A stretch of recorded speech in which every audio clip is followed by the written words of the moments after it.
Thank you, everyone, for sticking around. It gives me great pleasure to welcome back to the stage director Lou Pepe, as well as director Keith Fulton and producer Lucy Darwin to take questions from the audience.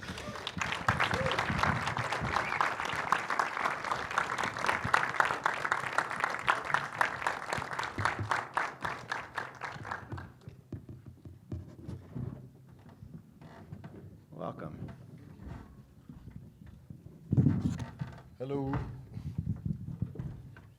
Just before we start taking questions, there's a couple of people here in the audience we'd like to thank who were involved in the making of the film.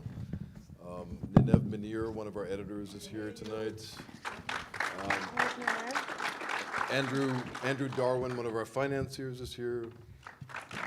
Annabelle Kipnis, one of our archival researchers. And our trusty sidekick / Sancho, Alvaro Garcia Gonzalez, is here. So I'll start just a couple quick questions for all of you, Sure. And then open it up to the audience. So obviously this film is unique in that not many documentary filmmakers get a chance to sort of return to a subject and sort of follow them again. You previously followed Terry Gilliam when he was making the film in the first place. For you, was this sort of in the back of your minds that this could happen at some point, that you'd go back and sort of film with Terry again? We didn't want to. Actually, this was the third time. So the film that sort of launched our careers was a feature we did called The Hamster Factor and Other Tales of 12 Monkeys. Right. So 3 felt like a good number. Right. And for you, when we see the kind of the crew coming back together again and sort of like sort of a reunion, or did you feel part of that? Was that like sort of just natural fit for you to kind of come back into that situation and sort of get back into the groove of it again? Yeah, I would say very much so, actually. We've got a sweet picture of us actually on the first day with a little group with Nicola and lots of people that we knew for a long time. And in fact, it was interesting because as we got to know crew members, we discovered that some of them had actually been working on the very first version that we shot in 2002, but in much less senior roles. So some of them were, there was one guy who was a very sort of lowly camera assistant, almost trainee, and now he was a focus puller, and a number of other people. It was really nice. And they all knew Lost in La Mancha, pretty much everybody on the film. Right. Yeah. And one more from me, which is, clearly Terry's older. It's how many years later? 15, 17 years later since the previous film. Did you have a sense of sort of how your film would sort of be structured and sort of how you would end it? Like, did you have a sense of what you were looking for in terms of what the film would kind of look like and what would it focus on more about Terry than on the film production necessarily? That was hard to discover. I mean, during the making of this film, Lou and I were often uninterested in the making of Terry's film because we'd kind of been through that before. And we kind of divided with the 3 films we've made about Terry. The first one, The Hamster Factor, we thought of as Terry as a man against the system, against the Hollywood system. The second one, Lost in La Mancha, Terry, man against nature, fighting forces that he can't control that took his film down.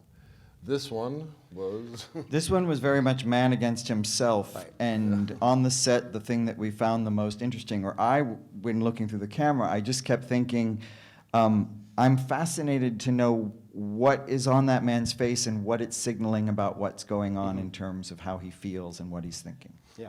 And we see that towards the very end, just the focus on his face is so fascinating. Just to sort of see his reaction to the sort of the windmill scene at the end is just really well done to sort of get that sort of inner space and sort of try to get into that. So lovely. We wanted to get into his head. I think we did. Yeah, Or maybe our heads. I'm not sure. Yeah. What heads it was in, too.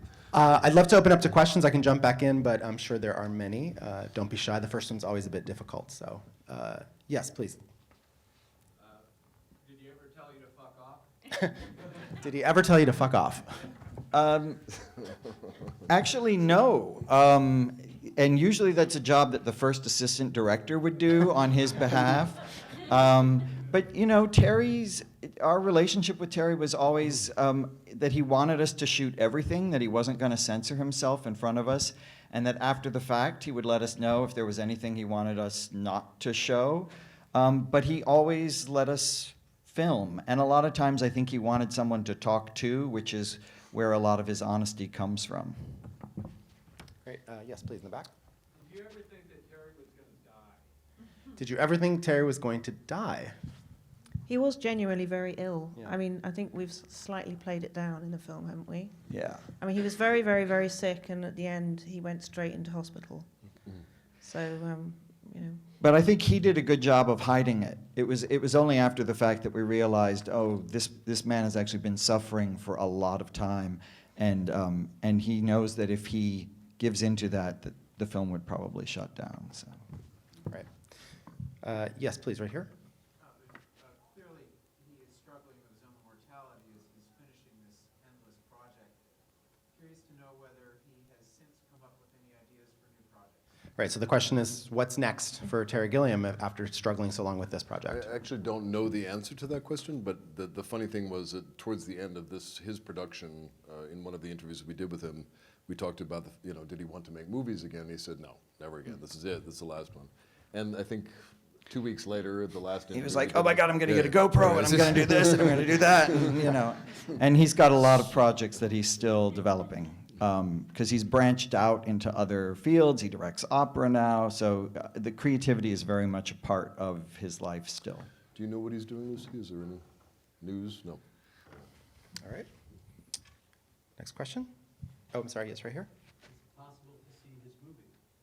Yes. Yeah, so if you're talking about the film, if you can talk about the Yeah, film. the Man film Killed. it has been out here very, very briefly. He's suffered. I mean, it's actually a terrible story and probably room for a book. Certainly not another film by us, but maybe a film by somebody else about the difficulties he's had to get his film out there. So it's quite difficult because there's light striking. It is very, yeah, sorry. about that. Yeah, the producer that was originally on this film, a Portuguese guy called Paulo Branco. There's a whole story about his attempts to close this film down. So Terry, wherever he's gone with the film in terms of distribution, he's had to fight legal challenges. It's been a really big nightmare for him.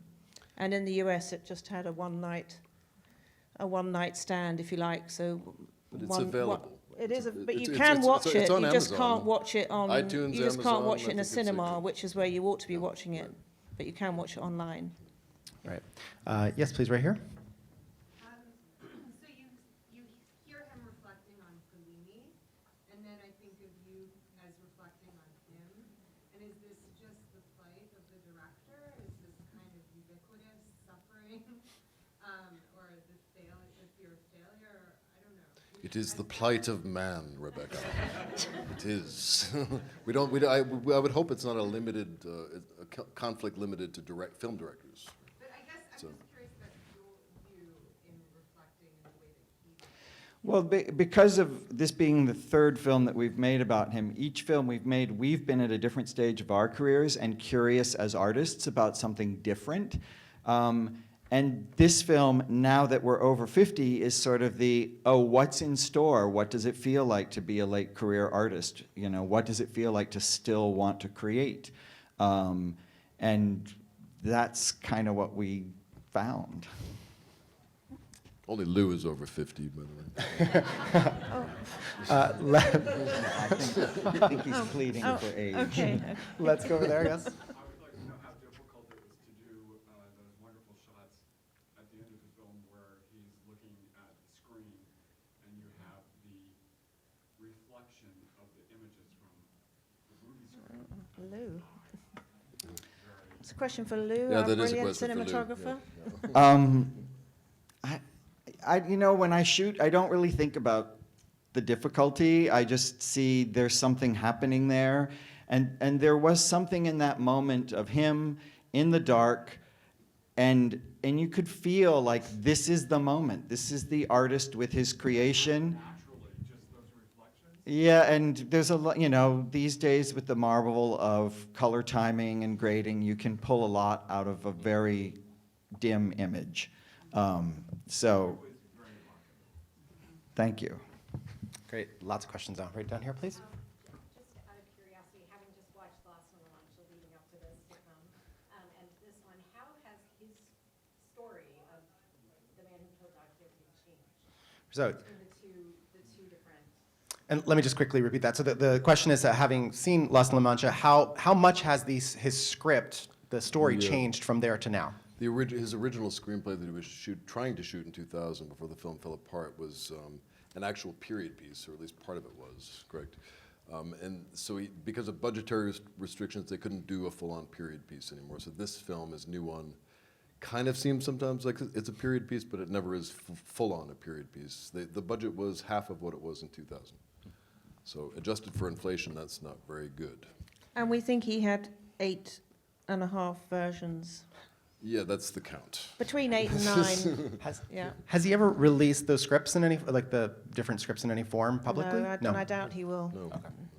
We have time for maybe one more. So I did see you right here, yes. Just go back to 2 questions ago. I mean, you had so many wonderful shots of Terry on the set and the set in general. And so, I mean, just how did you put yourselves in position so, one, you would get a chance to capture all those moments, but 2, not be in the way of either having those moments happen or just the film in general? We had made a couple of other documentaries in between Lost in La Mancha and this, and the thing that I had forgotten as a camera person on the set of a movie is you're always in the way.